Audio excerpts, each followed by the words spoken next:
killer mom and shocking traffic stop. This, hey man, it probably ain't meant for you to what's the name, man? It probably ain't meant for you to what's the name. Hey Tony, go and shut up for me though, Tony. All right, Tony, shut up. But anyways, what's good, YouTube, man? It's your boy, Jake Willie Silly, man, aka Mr. Take It Easy. Before you end up like Beezy, make sure I follow my Twitch, man. Subscribe to my second channel. Everything you need to know about your boy Jay, it's in the description down below. You know what I'm saying? But yeah, man, we got the real reason why everyone hates the Sanders. And I don't know, man. I don't think that everybody hates the Sanders. Like, I don't know. Like, when it come to Deion, bro, and it's just factual Deion, bro. See, one thing that Caucasian people do when it comes to black people is they throw out money because they know you're gonna take it. See, the thing is with Deion, bro, you could have been way more historical, way more memorable if you would have stayed at Jackson State. You had the money. Ain't like Jackson State wasn't giving you money. I think you was making like what, 500,000? That's a lot of money, bro. Like Deion, bro, you didn't need the money. It was more about culture. It was more about a movement than money. But you know what them Caucasians know? All we got to do is throw some money at them and they gonna bait. Bro, you could have turned Jackson State into Colorado. You could have turned Jackson State until, and you know what they were scared of? They were scared of HBCUs getting all the credit. They were scared of us going to HBCUs because we make the SEC. We make college football. We the reason why the SEC popping. We the reason why the Big Ten. We the reason. So they seen, Deion, what you was doing. Deion, you got fleeced, brother. You got fleeced. Because of money? Sometimes things need to be bigger than money, bro. Sometimes your moves can't be dictated off money. How you know you couldn't make Jackson State into Colorado or an LSU? Bro was getting 5 stars, bro. You got like dang near the top player in the country, Travis Hunter, to come to Jackson State. Notice, imagine how many other players you could have got just like that coming to Jackson State. HBCU was busting. That was the most, bro, that was the most hyped time I seen HBCUs being hyped up in a minute. It was about culture. It was about movement, bro. You could have turned HBCU into probably the next Big Ten, to the next freaking SEC. Now you just another forgotten about coach. Now you just another player that turned into a coach. But at Jackson State, you was more than that. You got fleeced. You destroyed yourself. Now you finna get fired at Colorado. Ain't nobody talking about you no more, Deion. You know what I'm saying? But I bet you if you were still at Jackson State, I bet you people would still be talking about you. You know what I'm saying? It is what it is, though, man. But, man, Deion messed up himself, man, leaving Jackson State. Like, he should have stayed at Jackson State, man. You know what I'm saying? And build up HBCUs, honestly. But, it is what it is. He ain't really swag for real. You know what I mean? That coach is right about you, Deion. You ain't really swag. But anyways, when it comes to Shadeur, I don't really feel like people hate the Sanders. I don't really feel like people hate the Sanders at all. You know what I mean? But, man, like I said, the way Shadeur was talking in that combine, bro, that was crazy. You know what I'm saying? So it's more about being humble. You know what I mean? Just be humble. You know what I'm saying? Everything gonna go just right. Honestly, I was surprised that you got picked as a Pro Bowler. You know what I'm saying? 7 and 10. That is crazy, but, hey, at the end of the day, it is what it is. What if I told you the most hated family in football didn't break the rules? They rewrote them. We gotta let my brother have his way in the league. I'm worried about your pop. What you worried about him for? I don't follow trends, I set trends. I don't follow styles, I set styles. I've never in my life looked at somebody and said, let me see what he got on second. No. I make you look down at yourself when you see me. That confidence and swag right there, they hated it. A Hall of Fame cornerback that flipped the NFL and college world on its head, and now his 2 sons are coming up trying to do the same thing. And without playing a single down yet, they are already receiving the same hate as dad. I'm done with the Shedeur-Sanders watch thing. I mean, let's be honest, you don't like him because he's flashy? Because he has a nice watch better than yours? Think I'm worried about what critics say or what people gotta say? You know who my dad is?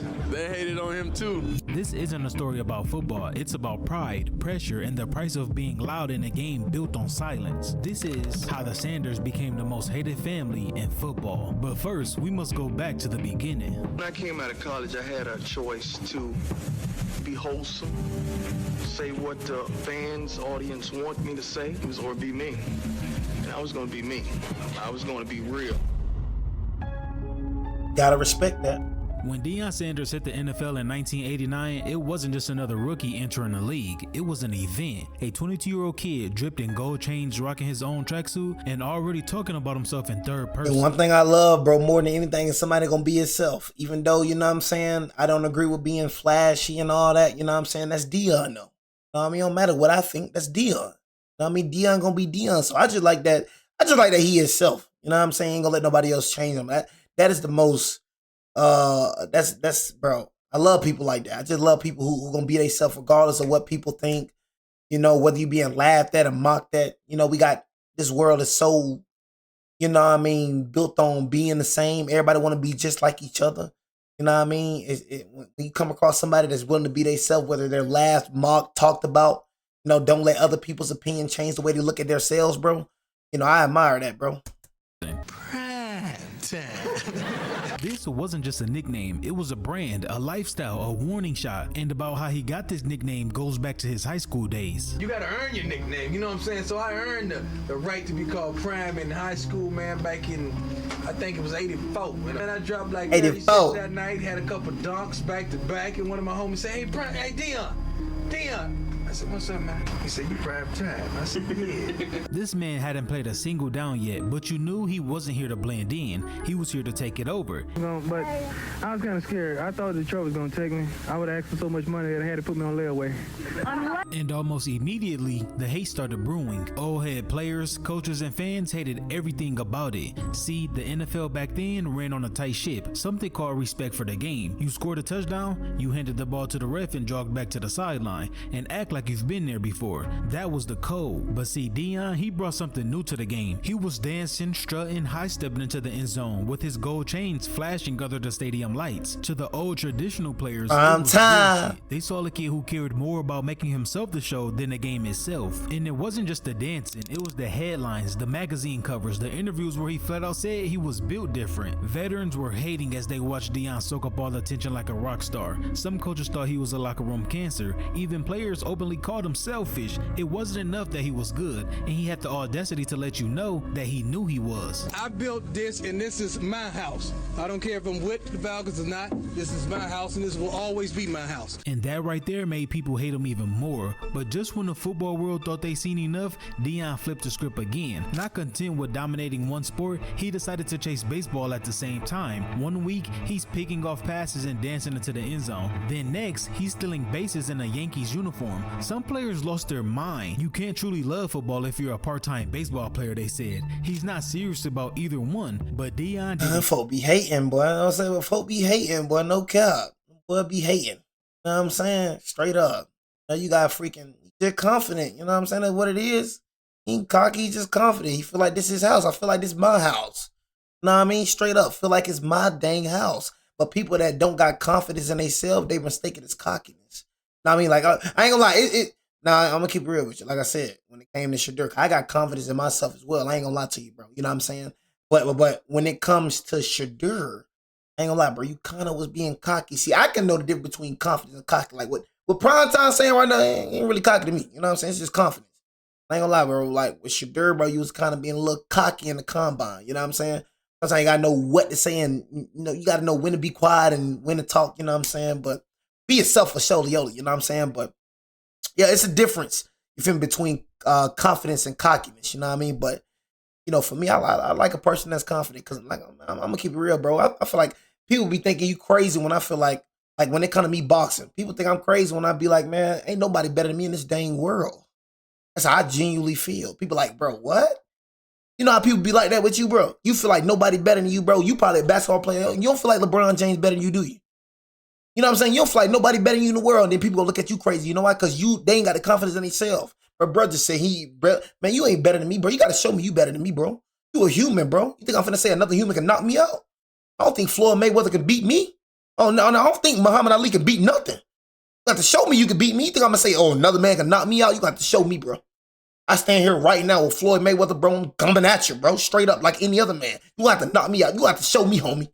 You know what I'm saying? Straight up. I ain't finna say no human being better than me, bro. You know what I'm saying? I feel like I'm the best in the world till you show me otherwise. I'm gonna keep it real. It ain't delusion. It ain't none of that. It's just how I really feel.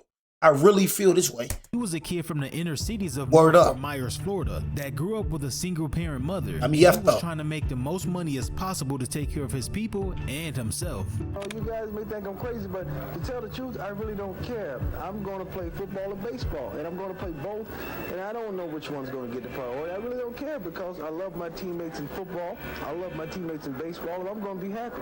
Is that your first love, baseball? No, football's my first love. Yeah. Sports only lasts till you're about 30 years old, then you're done with it. And I want to accumulate as much money as I possibly can so I can. And speaking of all that money he made, he showed out with it. We're talking about lots of jewelry, fast cars, even a custom golf cart to drive around practice in. That cart had air conditioning, it had an ice chest for my yoo-hoos, the back let down so a couple of other teammates could ride, the top let down to a convertible. That cart was before its time. The critics didn't question his commitment. They questioned his entire respect for sports themselves. To them, Deion was a talented sideshow, a guy trying to have it both ways without truly respecting the grind. But if you think the media was going to slow down, not a chance. Deion became a walking headline machine. Every designer suit, every cocky soundbite, every ridiculous touchdown celebration, the cameras couldn't get enough. And every time Deion leaned into it, the resentment grew louder. He once bragged about getting a contract with so many zeros, you would have thought it was the alphabet soup. Sanders with his family after signing a 5-year, $35 million deal with an almost $13 million signing bonus. When you guys say, is he worth it or that's too much money, it could have been greater. But I truly wanted to be a Dallas Cowboy. That wasn't just confidence, that was fuel to the fire. By the early 90s, the lines were drawn. If you loved excitement, style, and someone fearless enough to bet on himself, you was rocking with prime time. But if you cared about tradition, about team first, about quiet hard work, you hated everything he stood for. There was no middle ground. But Deion wasn't trying to fit in. He was building his own empire. Gold chains, end zone dances, baseball dreams and all. And whether you loved him or hated him, you couldn't take your eyes off of him. But see, now this is only the beginning, the birth of the football's flashiest villain, and the start of the Sanders family's long, rocky relationship with the game they were about to flip upside down. After retiring from the league in 2006 and spending his next couple years coaching up Shadeur and Shilo from Little League to high school, once they graduated, he had the opportunity to go to the next level. And when he announced that he was taking the head coaching job at Jackson State University in 2020, it didn't just make headlines, it shook the entire college football world. You got to believe that we can do the unthinkable. You got to believe that we can accomplish the unattainable. You got to believe it. I'll ask you one last time. Do you believe? He was one of the biggest names the sports world had ever seen, signing up to be a coach for a HBCU program that most folks outside of the SWAC barely even talked about. But for Deion himself, he was going to take this job seriously, and he wanted people to take him seriously as a coach as well. Hey Deion, I was just wondering if you could... Oh, let's back up a little bit. You don't call Nick Saban Nick. Don't call me Deion. Okay? I call Nick Saban Nick. That's a lie. If you call Nick Nick, you know you get cussed out on the spot. So don't do that to me. Treat me like Nick. Forget the prime. It's just a big deal out of coach. I'm from the old school, man. We grew up respectful and honorable. But right from the jump, a lot of people were side-eyeing it. Was Coach Prime really uplifting Jackson State, or was it just another move to grab attention, build his brand, and bounce the minute a bigger school called? The skeptics were loud, and honestly, you couldn't blame him. He had no college coaching experience, his energy was electric, sure, but many believe deep down, he wasn't at Jackson State for the long haul. He was there for the headlines. From day one, there was this lingering feeling Prime was chasing something bigger, and JSU was just a launching pad. But then, he started winning, and winning big. Coach Prime didn't just bring the cameras and flash, he brought results. In his first 2 full seasons, Jackson State dominated, going 11-2 and 12-1, locking up conference championships, selling out games, and putting HBCU football back on the national map. Every week, it felt like the spotlight got a little brighter. College game day pulled up, ESPN couldn't stay away, donations started pouring. Look at this, bro. College game day pulled up to Jackson State, bro. College game day prime, bro. They ain't prime, bro. Got a brother. They got him. I'm just saying, no, bro. You know how big this was, bro. You know the movement, bro. It was about movement. It was about keeping us with us, man. About HBCUs, man. They seen it, bro. They seen it. They seen what you were doing, bro. They knew it, bro. They knew if you stayed at Jackson State, bro, they knew all the talent was gonna come back to HBCUs, bro. They knew it. They knew they had to throw you a bag, bro. They knew it. You took the bait. You took the bait, man. You know what I'm saying? You took it, bro. You feel me? HBCUs probably no telling what Jackson State would have been. No telling what HBCUs would have been right now if you would have stayed, man.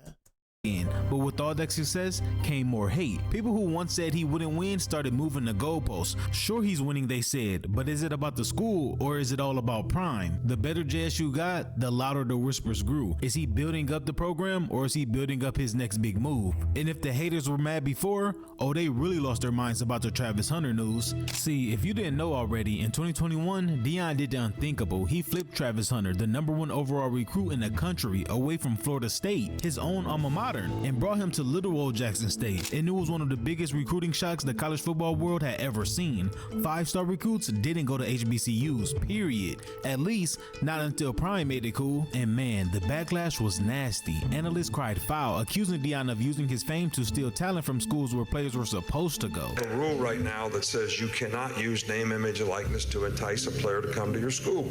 Hell, read about it in the paper. I mean, Jackson State paid a guy $1 million last year that was a really good Division I player to come to school. It was in the paper and they bragged about it. The message was loud and clear. A player like Travis Hunter didn't belong at Jackson State. To the old school powers, Nick seen what it was. Nick seen what it was, talking about where he belonged. No, he belonged with HBCUs. You know what I'm saying? Yeah, he belonged with HBCUs. Really, all of them belong to HBCUs. Y'all start seeing a threat, boy. I mean, yeah, Prime was a threat. Know what I mean? Prime was a threat. And Prime took the bait. You say he can go back, he ain't gonna be the same. He ain't gonna be the same. You know what I'm saying? It ain't gonna be the same, bro. It's just not gonna be the same. Prime had broken an unwritten rule, and they hated him for it. But it wasn't just about the outsiders throwing shade. Even inside the HBCU community, tension started bubbling up. After a heated 2022 game against Alabama State, things boiled over. Eddie Robinson Jr., Alabama State's head coach, straight up refused to shake Deion's hand after the game, telling reporters, "He ain't swag, I'm swag," and it went viral immediately. He ain't swag. You know, I'm swag. He ain't swag. I listen very carefully when people are upset. You're right. Usually what they say, they mean it. And one of the comments that kind of disturbed me out of all the comments is, I'm not swag. You ain't swag. I got time today. If I ain't swag, who is swag? He ain't swag, man. I'm gonna keep it real. He ain't lying. You know what I'm saying? You ain't swag, gang. If you was swag, you would have stuck it out. You ain't swag, gang. You wasn't swag. Oh, he'll right about that. Oh, yeah, you for sure want swag, because right when that paper came, you know what I'm saying, you went straight, you went jumping right with them white boys. You know what I'm saying? Oh, yeah, you ain't swag. If I ain't swag. Eddie basically said what a lot of folks had been thinking, but hadn't said it out loud. Deion wasn't really one of them. To some, Prime was just playing dress up in the swag culture, using it as a stepping stone, not living it. And the he ain't swag moment became a rallying cry for everyone who never truly accepted Deion into the HBCU family. Now, if you want a full breakdown about how wild the Jackson State era was, trust me, I have 2 whole videos on that. Feel free to check those out if you haven't already. They are a whole movie by themselves. But for now, just know the skepticism that started the moment Prime signed the dotted line, it only got louder when he made his next move. By late 2022, the rumors were swirling heavy that Colorado, a Power 5 program, was knocking on the door. And when Deion officially took the job, the backlash hit full throttle. To a lot of Jackson State fans and HBCU supporters, it felt like betrayal. They called him a sellout, said he used black culture, black pride, black struggle, and dipped the second the PIW wrote a bigger check. The reason I'm so personally disappointed in Deion is I thought he was there for a movement, not for money. Did I not just say that? Ain't when Jay say it crazy. See, I see through all that, bro. Know what I'm saying? I just said that, right? I'm smarter than what you think, bro. You know what I'm saying? See through all that. Sometimes things can't be about money, bro. Sometimes things can't be all about money. You know what I'm saying? Them white boys came. They seen what you were doing, so they came over there. And they like, we can't let this black man take all these players. We can't let this black man take the shine away from us. So what we gonna do, we gonna throw him a bigger bag. And he refuses to you know what I'm saying, to freaking deny. A man that's overcame lust and a man that can't be bought is the most dangerous man walking this planet. A man that's not driven by lust and a man that's not driven by money is the most dangerous man walking this dang planet. You would have denied that, bro, and you would have stayed at Jackson State creating the movement of black people? No telling, bro. I'm telling you, Jackson State would have been 10 times bigger than Colorado right now. No telling where Jackson State could have been, bro. You had college game day come to Jackson State. College game day never came to HBCU game, bro. Do we hear about Jackson State anymore? About movement, bro. It's about movement. It was more than basketball. It was more than football, bro. It was more than football. So nobody was mad about you taking more money. It was just more than football, bro. It's like, dang, now HBCU starting to get shined now, bro. I'm so personally disappointed in Deion is I thought he was there for a movement, not for money. I'm blaming black men for not being men. But you know, I'm blaming us for not being men. That was an unmanly move. Deion was sent to Colorado to make a statement that every one of them ninjas got a price. Find his and pay him off. Us for not being men. That was an unmanly move. Deion was sent to Colorado to make a statement that every one of them ninjas got a price. Find his and pay him off. We were asked to believe, and we did. So happens some of it turned out to be bullshit. Now, in fairness, a lot of people defended him too. They pointed out how much money, attention, and opportunity he brought to Jackson State. And no matter what, the program was better off than when he found it. He has such a great impact on a smaller university. I understand we only live in this life once. Sometimes you have to take those opportunities when they come. But the damage was done. In the eyes of many, Coach Prime had some people just don't get it, bro. Some people just don't get it. Officially shifted. You can't try to explain to blinded and dumbfounded people. They just all talking about money and attention. That's all they care about is money and attention. Hero back to villain. And trust me, the real villain era, it was just getting started. The next stop, Boulder, Colorado, where he took the drama, the cameras, the hate, and the primetime brand to a whole new level. And you already know, things only got wilder. When people are hurt, oftentimes their first response isn't the response that should be given. After he touched down in Boulder, Colorado, cold mountains, Power 5 program, mostly white school, and a football program coming off a pitiful 1-11 season, Deion didn't flinch. In fact, he walked into the first team meeting with cameras rolling, looked those players dead in their eyes and said, "We got a few positions already taken care of because I'm bringing my luggage with me. And it's Louis."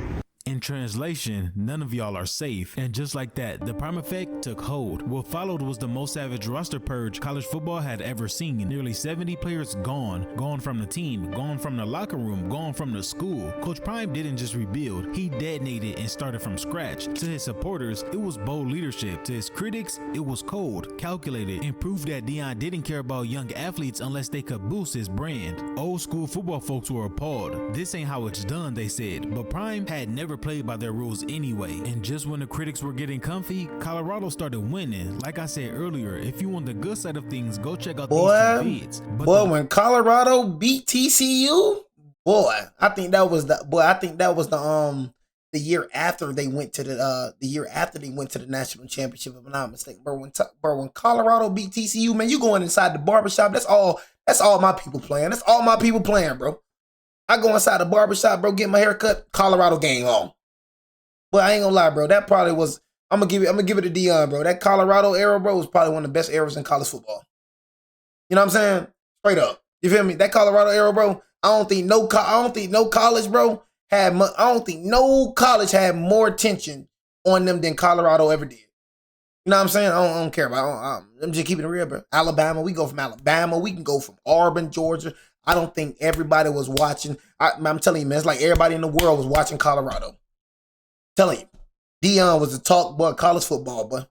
Started winning, like I said earlier. When them boys beat TCU, boy. If you want the good side of things, go check out these two vids. But the more attention Deion got, the more the haters popped up. Every win felt like a. Everybody was watching Colorado. Every word out of Deion's mouth. Shoot, all watching Colorado. At the old heads. We coming. We told you we coming. You thought we was joking. And guess what? We keep receipts. God bless you, America. The real heat attention came back around during the Colorado State rivalry week. Their coach, Jay Norvell, took a jab at Deion, saying, I said, when I talk to grown-ups, I take my hat and my glasses off. That's what my mother taught me. This was aimed right at Deion's signatures. Hey, bro, when I talk to grown-ups, I'm not taking my hat and my glasses off.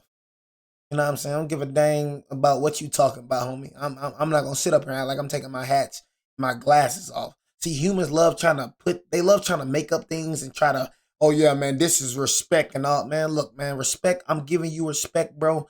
But man, I ain't gotta take off my hats and my glasses. Bro, I'm a grown man. Talking about take off some hats and some glasses. You gotta take off my hats and some glasses. See, humans try to make up things what respect is. You know what I mean? So you gotta take off your hat and take off your glasses. You know what I'm saying? Because when you talking to a grown man, I ain't gotta take off nothing. You know what I'm saying? I respect you, I ain't disrespect you. These hats gonna stay on, and this glasses gonna stay on my face while I talk to you. You understand what I'm saying? You ain't no better man than Deion, and then Deion came there and switched to booty. Every week, their coach Jay Norvell took a jab at Deion, saying, I said, when I talk to grown-ups, I take my hat and my glasses off. That's what my mother taught me. This was aimed right at Deion's signature style, something he's been doing since way back in the day. Take the hat off, take the shades off, huh? But see, Prime saw this and turned it to fuel. It's personal, he told his players, and suddenly a regular football game had the feel of a heavyweight fight. And of course, never being the ones to start it, but the ones to finish, Colorado went on to win this game in double OT, but it didn't. Hold on, let me see. Look. Started, but the ones to finish, Colorado went on to win this game in double OT, but it didn't stop there. Next up, but Colorado was crazy. Oh my God, what I mean, switched to booty. Dan Lanning stood in front of his squad before kickoff, cameras rolling, and said, "The Cinderella story is over, man. Right? They're fighting for clicks, we're fighting for wins." That speech went viral before the first whistle, and when Oregon destroyed Colorado 42-6, critics came crawling back out of the woodworks. They said the hype was over. They called Deion a fraud, and the same people who stayed quiet when Colorado was undefeated now were loud when they failed. I told you leading up to this week, don't feed into the hype. What'd y'all do? Look at that. They have more points than Colorado has yards in one half. Yeah, people like you, bro. What's wrong with your lip, bro? Like, did you somebody call him Scarface? You know what I'm saying? Somebody, what happened to your lip? You know what I mean? You talking like, you go fix your fight. You know what I'm saying? But no, though, bro. See, people like you right here is people I can't stand. These are the people that I be talking about, bro. Go to win and everything, winning 3-0. Don't say a dang thing. And then when people be losing, they come out the woodwork and start talking. People like this I can't stand, bro. I can't stand people like this, bro. I know people like you, bro. I got ops like you. You know what I'm saying? We go crazy, start going on a freaking, man, I mean, my Lakers went on a freaking, man, bro, we went on like a 7-game win streak, but I ain't hear nothing from nobody. Right when we started losing, bro, look at him. I told you this was going to happen, but I said they beat you. Bro, you ain't say nothing the whole 7. Bro, what the freak? Same thing for Alabama, bro. Man, bro, we went 7-8 straight weeks of putting straight switch to booty. You know what I'm saying?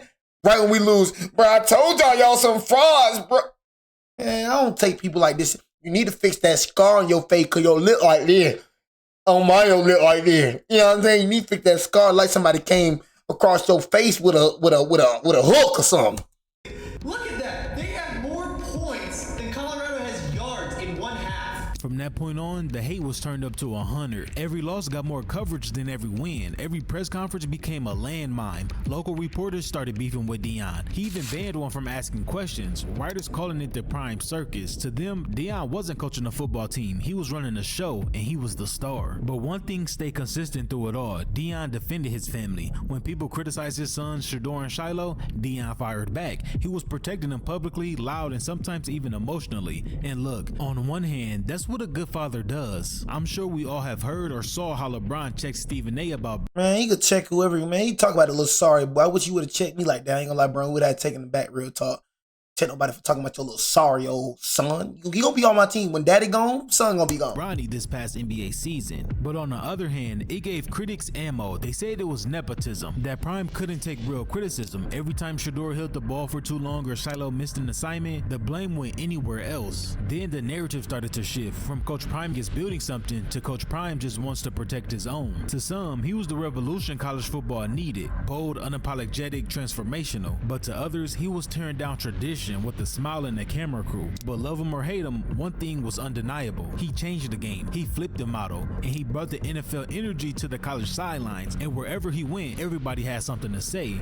But see, that's just one part of the story, because now it's not about Deion anymore. It's about his sons, Shadeur and Shilo. They didn't just inherit the spotlight, they inherited the hate. And in this next chapter, we're diving deep into how these two brothers are carving out their own paths, carrying both the pressure of greatness and the burden of the Sanders name. So stay locked in. They know they hate on Shedeur Sanders. It all started with video game-like numbers. At Jackson State, under the lights of his father's program, Shadeur wasn't just good, he was dominant. Prime time! Prime time! In 2 seasons, won the Jerry Rice FCS Freshman of the Year, SWAC Offensive Player of the Year, and shattered expectations week after week. But even with all that, the national reaction wasn't celebration, it was skepticism. This is the FCS competition. Those stats don't count. The talk was loud. Shadeur could ball, but only because he wasn't playing against real teams. Forget the records, forget the accolades. To many, he was still just Deion's son, getting reps in a watered-down league. But that was just the first sign that no matter what Shadeur accomplished, respect wouldn't come easy. Then came Colorado. When Coach Prime took the job up in Boulder, it wasn't a question if Shadeur was coming. And sure enough, in his dad's very first meeting with the team, when he told them that he was bringing his luggage, of course he meant his son. And he was going to be the starter from the jump. Yeah, quarterback is coming. Yeah, about 10 more of them coming. And they dogs. And just like that, imagine you telling, and then everybody in here some BJ too. Everybody here BJ. No, Colorado, they BJ. You know what I'm saying?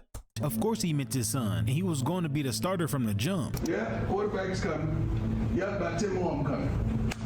And they dogs. And just like that, no competition, no suspense. The nepotism chatter exploded. Critics said he broke his own rule, no starting jobs guaranteed, by handing the keys to his son. Sports talk shows lit up. Rival fans heckled with daddy boy chants. Even though Shadeur proved himself at JSU, the optics fed the narrative. The Sanders family is running a business, not a football team. But then came the silencer, game 1 of the 2023 season, Colorado versus TCU. Shadeur dropped 510 passing yards on a ranked opponent in his very first FBS start. It was surgical, calm, cold-blooded. Remembering that you was just an HBCU kid that couldn't do it on the Power 5 level. That's really what it was. I don't forget anything. I don't forget what anybody ever said. He backed it up again against Nebraska, then again in the thriller versus Colorado State. And just like that, the haters went quiet for a minute, because the minute the losses rolled in, so did the backlash. I'm gonna say it. Shedeur Sanders is the most overhyped quarterback prospect. That's what I be saying, ever. bro. See what I'm saying? As Colorado's O-line crumbled and the offense stalled, Shadeur started catching heat, not just for his play, but for his leadership. After a tough loss to Nebraska in the 2024 season, he made a comment that many took as a shot at his own offensive line. How many times the Rowley get touched? Whenever you're able to run the ball consistently, then that opens up the pass, you know? But it's just like you got to understand like what your team good at. He will throw anybody and everybody under the bus to make him look good. Bro, shut the freak up, bro. I ain't gonna lie, bro. Y'all be pissing me to freak up, bro. Like, shut your stupid self up. I don't care who I throw under the bus. I'm one of them bad teammates. Yeah, the thick cupcakes wasn't blocking. Dylan Raiola never got it. You know, I'm one of them. I'm one of them teammates. Yeah, you know, so I'm getting sacked like 5 times. The thick cupcakes can't hold on to their assignment. You know what I mean? Dylan Raiola, you know what I'm saying? Ain't get touched, but I'm getting murdered back here. I'm getting massacred. We need some more thick cupcakes because these thick cupcakes ain't going to do it. I'm going to get killed back here. You know what I'm saying? I don't care about none of that, man. I throw under the bus. Fans said he threw his O-line under the bus and that he lacked. You a sack of laundry. I throw under the bus. Moment was under a microscope. Was he blaming others? Was he dodging accountability? And because his dad was the coach, those questions hit even harder. Is this really leadership or just entitlement? Me personally, I don't put blame. I don't throw the blame on players or anything like that, because everybody's out there trying their hardest. I am also. So off the field, Shadeur wasn't hiding. He was living loud and unapologetically, just like his dad was when he played. With this new era of NIL, I told him bust that by AP. Perfect timing. After first touchdowns, he tapped his wrist like a watch was theirs. Sometimes imaginary, sometimes real, reminding everyone this was his time. Perfect timing. That celebration went viral. It was cool. It was confident. It was signature. We call this the Shadeur. The Shadeur. The shedeursanders. If you ever disrespect. Yeah, that celebration was hard. I ain't gonna lie. You know what I'm saying? Like that celebration was hard. But this slime cat trying to get my attention so bad, bro. So I know you ain't like that. You know what I'm saying? Cuzzo been spamming. Cuz you want my attention. You want me to talk to you, bro. You know what I'm saying? Honestly, you want me to talk to you, bro. Like, golly. You say you want me to get rid of you, you know what I'm saying? Probably, man. You know what I'm saying? Probably in a minute. You know what I'm saying? I mean, trying to get rid of him because he be here. Bro, just keep on talking and talking. Like, bro, leave me alone, bro. I'm not talking to you, bro. You know what I'm saying? Honestly. You feel me? I'm not laughing. You know what I'm dead serious. The Shadeur. Stop talking to me, gang. The shedeursanders. If you ever disrespect this set, the Shadeur. But not everyone liked it. To some, it was too much, too cocky, too flashy. I'm done with the Shedeur-Sanders watch thing. Going over to a student section and flashing a $70,000 watch. And I don't even know if you have to go into the fact that it's his dad's money because his dad was a superstar. I mean, let's. Yeah, he was actually making bank. Keep it real with you, my boy. It sound like you hating. I'm gonna lie to you, cause like I said, he do what he want to do. I'm even doing it. What I say, y'all told him bust out my AP, perfect timing. You know what I'm saying? Feel no way about Shadeur. You a hater, boy. You sound so hater, boy. You a hater. You know what I'm saying? I don't like you going to the studio, say you taking how you want to take it. You know what I'm saying? He just doing a little, what's the name, showing off the watch. Doing what he just doing, showing off a watch. He ain't trying to down on nobody. He ain't trying to downplay nobody. I promise you, that's not in his, you know what I'm saying, not in his mind. He just, let me show off the little, bust out my AP, perfect timing. You know what I'm saying? But you being a little hater sitting back in the back. I don't like the little, it's always somebody, y'all. You know what I'm saying? Oh, it's always somebody hating. Y'all see what I be saying? You know what I mean? Always somebody hating, little boy. I don't know if it's going, bro, shut up, bro. You know what I mean? But we all know, we know they gonna hate. We know they gonna hate, chat. I don't know if you have to go into the fact that it's his dad's money because his dad was a superstar. Yeah, he was making he was one of the highest paid, this just being real, he was one of the highest paid players in college football. Yeah, that wasn't his dad money, bro. That was his money, bro, for sure. Let's be honest, you don't like him because he's flashy? Because he has a nice watch, better than yours, better than mine? I mean, that just sounds like hating, though, to me. And while guys like Baker Mayfield was praised for their charisma and swagger, Shadeur was labeled arrogant. Same confidence, different perception. One ESPN analyst said it plain and simple: we can't praise Baker for his cockiness and then view it differently with Shadeur. Bro, you know what it is. Viewing it differently, and that difference wasn't just a celebration. It was the name and skin tone behind it. Shadeur less. He stayed true to himself and kept his wrist up. This made him a villain in the eyes of many, not because he was failing, but because he was winning the wrong way. By the end of his 2 seasons at Colorado, Shadeur had become one of the most polarizing players in college football. Some saw an NFL-ready gunslinger with elite arm talent. Others saw a son benefiting from his daddy, the prime marketing machine. I've come out and said there's no way, unless Deion has that much play and clout and pull, that this guy's a first rounder. Come on, JB. I love JB too. JB, my God. Can't say nothing about Coach JB. Come on now, JB. Come on, JB, bro. We gonna act like he won like one of the best quarterbacks. You know what I'm saying? Like we gonna act like he won one of the best quarterbacks in college. Come on, JB. JB, my guy though. Shout out Coach Joe Brown. That's my guy right there. You know what I'm saying? Obligation is to tell you the truth. He's not that good, homie. Oh my Nothing God. out of mess more than when the news came out that Colorado planned to retire Shadeur's number 2 jersey before he even left campus. For sure, bro. Retire both of their jersey. Well, what? Man, ain't no era gonna be like this again. This right here, retired Shadeur, retired Travis Hunter, bro. That college football, one of the best college football seasons I've ever been upon. You know what I'm saying? And I'm a Bama fan saying this, you know what I'm saying? This right here, bro, this college era, bro. College era was peak, bro. You know what I'm saying? I can't even lie. Because that Shadeur and that Travis Hunter. Think about it. In 135 years of Buffalo football, they officially honored only 5 numbers. Yeah, who the freak is y'all? Like, nobody in Colorado Buffs history was bigger than Travis Hunter and freaking Shedeur-Sanders. Nobody. You know what I'm saying? I can't name one Colorado Buffs player other than, I don't know none of these mother effers. You know what I'm saying? I don't know none of these mother effers. I don't even know who this is. You know what I'm saying? Nobody in Colorado Buffs history was bigger than Shedeur-Sanders and Travis Hunter. And suddenly they were adding 2 new ones, Shadeur's and Travis. Alumni and old school Buffs went ballistic. Legendary linebacker Chad Brown erupted on social media. Who the freak is you? Who?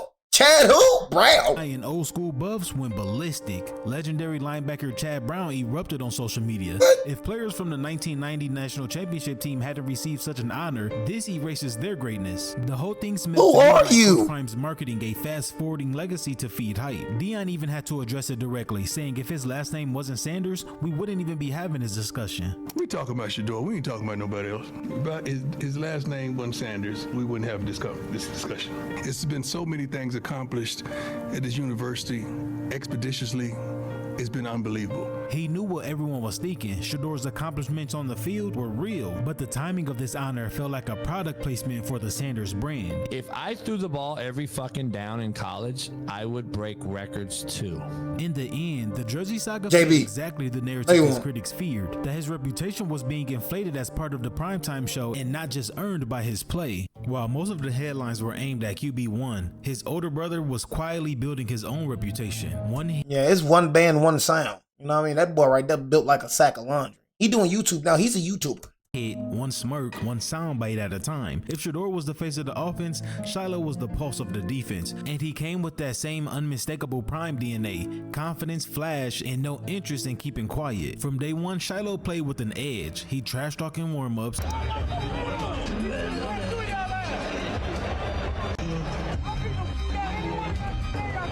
he taunted in Dan's after big hits and treated post-game whistle moments like part of the show. It wasn't fake, this was just who he was. But for fans already critical of the Sanders family swagger, Shilo became the easy target, where some saw a passion, others saw a problem. To them, he wasn't playing with energy, he was performing with arrogance, and soon that perception started to stick. Then came the flags. It all started with one hit, a brutal helmet-to-helmet collision early in the 2023 season. That wasn't even helmet-to-helmet. Not for the play, but for the penalty. That wasn't even helmet-to-helmet, bro. Helmet collision early in the 2023 season. It went viral, not for the play, but for the penalty. Targeting, ejected on national TV. From that moment, the whispers turned into labels. Dirty player, undisciplined, another Sanders kid who think the rules don't apply. Opposing fans ran with it, and suddenly Shilo's name wasn't just associated with swagger, it was tied to recklessness. But he defended himself, saying he just plays hard. Just play my game. If I get in a situation like that, just know it's up to the refs. I won't change like my play style, but still be conscious of, hey, if you can go a little lower to make sure, because you know I got this target on my back too. So this ain't Sanders. So that's pretty much how I'm thinking. And see, that's the thing. Deion boys knew they were under a microscope and that any small thing was going to be blown up to the max when it came to them. But Shilo didn't tone it down. He kept chirping, kept flexing, and kept smiling. After big games, he cracked jokes in interviews and turned up in the locker room with his teammates. He even leaned into the hate sometimes, calling out rivals on social media, laughing at the dirty label like it was just part of the role. But that only fueled the fire. Critics didn't see confidence, they saw a cockiness without resume. See, Shadeur had the stats, Deion had rings and a gold jacket, but Shilo, he was solid, a playmaker, but he wasn't a superstar. And when you bring the energy of a legend without the numbers to match, people don't call you electric, they call you extra. To the outside world, Shilo looked like a loud character in Prime Circus. All bark, no bite. Just another Sanders talking loud, dancing on the line between entertainer and athlete. But here's the part that stings a little. Shilo didn't become the villain because he played dirty, he became the villain because he looked like one, because he talked like one, because he celebrated like one, because he came from that family. And in the court of public opinion, that was enough. His hits were judged harder, his celebrations were seen as taunts, and his confidence was interpreted as ego. He wasn't the villain because he crossed the line, he was the villain because who he was and how he carried it. And that's the tragic irony in the Sanders saga. Deion built a brand of confidence, on flair, on redefining what it meant to be a football star. His sons inherited all of that, the look, the mindset, the fire. But what they didn't inherit was the grace to carry it without criticism. Shadeur had to fight for respect despite his stats, and Shilo, he had to fight just to be seen as more than just the extra one. But what was about to happen next? Oh, this is single crazy. soul saw coming for those who cheered for the Sanders crazy. family. And this is where the story takes a dramatic turn for the worse, because the real hate for the Sanders brand is being seen publicly, out loud, day after day. This is crazy right here. At the start of the 2024 season, Bro, when I mean this was the craziest draft ever, bro. Like, this was the craziest draft ever, bro. Definitely. Like, bro, even when we traded up, I thought we was going to get Shadeur. Like, I had Jackson Dart come and throw it off the board. Like, honestly, like, I ain't gonna lie. Even if we didn't draft Jackson Dart, I had him top 3 quarterback in the freaking draft. You know what I'm saying? So, but most definitely I thought he was a first round, top 10 pick, top 5 pick. You know, he's the best quarterback coming out of college, in my opinion. You know what I'm saying? So, when we traded up, straight up, I was like, in my mind, I'm like, I told him bust out my AP, perfect time, man. Like, in my mind, I'm like, oh yeah, Shadeur. Yeah, we getting that. You know what I'm saying? Got Jackson Dart. I wasn't mad about Jackson Dart. No, I ain't gonna lie to you, bro. Like, we got one of the best QBs out there. Bro, it was crazy, like, how far Shadeur tried. I was like, bro, that was the craziest draft ever. That's what people understand. Like people keep talking about a 5th rounder. He's not a 5th rounder, bro. He's not a regular 5th round pick. He's a top 5 pick, bro. The hype around Shadeur Sanders was there. He was viewed as the #1 QB in a draft class. He wasn't just Deion's son anymore. He was one of the most talked about quarterback prospects in the country. Towards the season's end, a new name started to surface. Cam Ward, the Miami's quarterback, actually a guy who shared the same trainer as Shadeur. And if you want to hear more about his underdog story, I got you right here. But their names were in conversations as the possible top quarterbacks to go. And many mock drafts had Shadeur going 1st round, no question, because it wasn't just his numbers, it was the Sanders aura, the college production, the charisma, the pedigree. He had thrown for nearly 70 touchdowns in 2 years, poised in a pocket with a cannon for an arm. He had the hype, the name, the numbers to back it up, and the league was watching. But as the draft day was getting closer, the spotlight started to feel more like heat, because behind closed doors, teams started getting nervous, not about the talent, but about everything else. See, Shadeur didn't do the process like everyone else. He skipped the traditional NFL combine, didn't run drills, didn't throw next to other QBs. Instead, he waited for Colorado's pro day in Boulder, and while that move wasn't oh so bad, the message was felt: we're gonna do it our way. And that's when the silent whispers started. Teams wondered, if we draft Shadeur, are we drafting the quarterback or the primetime production? Then came the interviews, and they didn't help. Anonymous scholars said that Shadeur gave I told y'all he was cocky in his interview. That was I told y'all he was cocky in his interview. More interview they'd ever seen. If you ain't trying to change the franchise or the culture, don't get me. So you should know history repeats itself over and over and over. Whatever franchise want to change their franchise, then there's no doubt who to go with. You'll be a fool not to pick me. One exec said he made you feel small. Another claimed he came off as entitled. Think I'm worried about what critics say or what people gotta say? You know who my dad is? They hated on him too. The message was Shadeur wasn't humble enough, not grateful enough, He was too cocky. comfortable He was being cocky. Prime's kid, and not desperate enough to prove he belonged. And behind every one of those reports was the shadow of Deion. Because if you know your history, this wasn't the first time Coach Prime shook up the draft boards. Back in his day, Deion told teams flat out, don't draft me unless it's Atlanta. I was going to be me, and I felt like Atlanta would at least understand me. I had previously told the several teams that were picking prior, do not take me. And I said, I'm not going to you, don't draft me, I'm going to play baseball if you do, I'm not going there, I'm not going there. And he was dead ass serious. This is what he said on his draft day when he thought Detroit was going to take him. I thought Detroit was going to take me. I would ask for so much money that I had to put me on layaway. Now in the big old 2025, he was saying the same thing about his son, and he publicly said Shadeur wasn't playing for certain teams, and he meant it. But you have said that if the right team does not pick him, that you will intervene. That's who I'm called to dress my son. I know where I kind of want them to go. So there's certain cities that ain't gonna happen. To most NFL franchises, that was a red flag, an owner-level headache before the kid ever took a snap. Like, this wasn't back in the day. We're in a new age, a new era, and Shadeur isn't near to what his dad was. Y'all see that? Y'all see that? You know what I'm saying? Y'all see that? Like, what you mean it ain't gonna happen with Shadeur? What you mean? Everybody else had to endure it. Like Shadeur, Bryce Young, a Heisman candidate, had to go to freak. What make Deion so different? What make Shadeur so different? You know what I mean? You don't pick and choose where the freak you want to go. You know what I'm saying? Unless you like Eli or something. Eli got lucky, but you know what I mean? He wasn't like a really high-rated QB coming out of college, honestly. You know what I'm saying? But we got Bryce Youngs. You know what I'm saying? We got all these quarterbacks, these Heisman quarterbacks, even the Johnny Manziels. You know what I mean? He was crazy coming out of college. Y'all remember that Johnny Manziel era? Went to the, like, come on, bro. You know what I'm saying? Like, it should have been humble. I'm trying to tell y'all, that's the reason, bro. He wasn't humble enough. Deion talking and then Shadeur talking. Gotta be humble, man. And with that, the tide turned. Suddenly, scouts weren't talking about Shadeur. This ain't confidence. This is discussing his flaws. It's cockiness. Arm strength is just okay. Doesn't use his legs enough. Relies on quick release. Doesn't stretch the field. They called him a system QB, the kind who excels when everything's designed around him, but might crumble under pressure. The cameras were rolling, the Sanders family was dressed to impress. This was dad in 1989, and this was his son in 2025, shining. The energy was high, the stage was set for the moment. But then the first round came, and it went. With the first pick in the 2025 NFL Draft, Cameron Ward. The Jacksonville Jaguars select Travis Hunter. The New York Giants select Abdul Carter. The Cleveland Browns select Mason Graham. The New Orleans Saints select Kelvin Banks Jr. No call, no pick, no Shadeur. By the end of the night, 3 quarterbacks had been taken. Shadeur was still waiting. We all didn't expect this, of course, but I feel like with God, anything possible. Tomorrow's the day.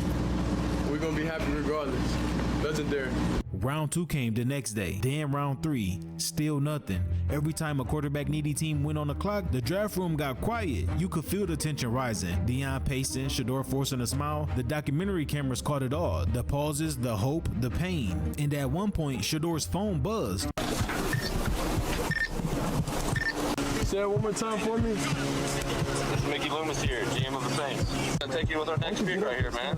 Yeah. Yes, sir. Let's be legendary. Yeah, but you're going to have to wait a little bit longer, man. Okay. Sorry about that. Ready to go. What does that mean? Damn, it was a prank call. Dead silence followed. By the end, that junk weird, bro. On that prank calling junk, I'm saying people, bro. It was just weird. I don't like people. Bro, like it's like weird. Bro. You weirdo, bro. Like who thinks of stuff like that? I'm gonna go prank call Shadeur and act like I drafted you. Weirdo, bro. You know what I'm like? Weird as freak, bro. Day 2, 5 quarterbacks had gone before him. A kid who was once talked about a potential top 5 pick was sliding, live and in color, and nobody could believe what they were witnessing. And for the first time in his life, the story wasn't hype. It was heartbreak. What's going on with y'all? What's up with y'all, man? We're here. We're in good spirits, of course. God don't make mistakes. Then finally, day 3, round 5, pick 144. 100. This is making no sense for the Browns. This got Gabriel. 2020 No way. NFL Draft. The Cleveland Browns select.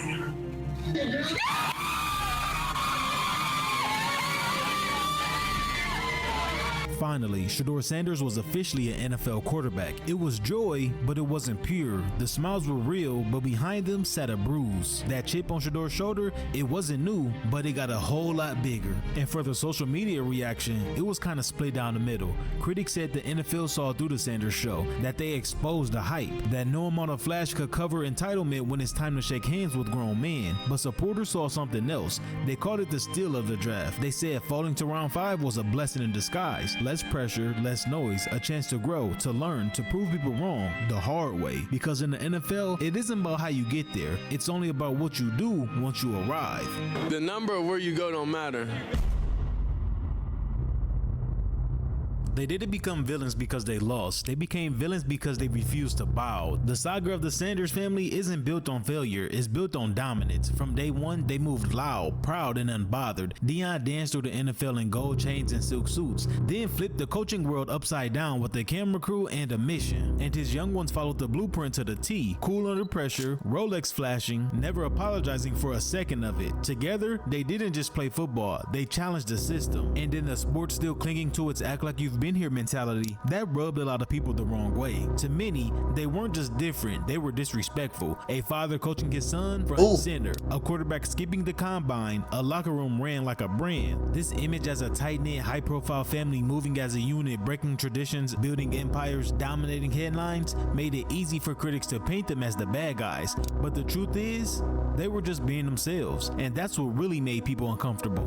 Because when you strip away the jersey, the highlights, the story is bigger than stats. This is a culture clash. Old school football is built on silence, sacrifice, and structure, but the Sanders family didn't come from that school. They brought player branding, social media swagger, and full-blown personality into spaces where none of that had ever existed. To supporters, it made them visionaries. To haters, it made them vandals. Coach Prime didn't just revive Jackson State, he electrified it. He didn't just bring recruits to Colorado, he brought an entire new generation of fans. But to critics, he also pushed out kids who didn't fit the plan, ran his program like a show, and made it more about Prime than a team. And with Shadeur carrying that same energy onto the field, tapping the watch, flexing in post games, it only amplified the noise. Some saw confidence, others saw chaos. Some saw legacy, others saw entitlement. But hell, in the end, when it's all said and done, you don't have to love the Sanders family. You don't have to root for them. You don't even have to understand them, but you can't deny them. They didn't didn't sneak through the back door, they kicked it open. They didn't wait for permission. They built their own platform, and every step they took, they made people feel something. They were called arrogant, disruptive, self-centered. They were also called pioneers, icons, trailblazers. But whether you cheered for them or cursed them, you watched. And that's the thing about legacy. It isn't built on what you did, it's built on what you made people feel.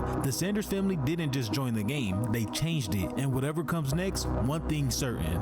This story is far from over.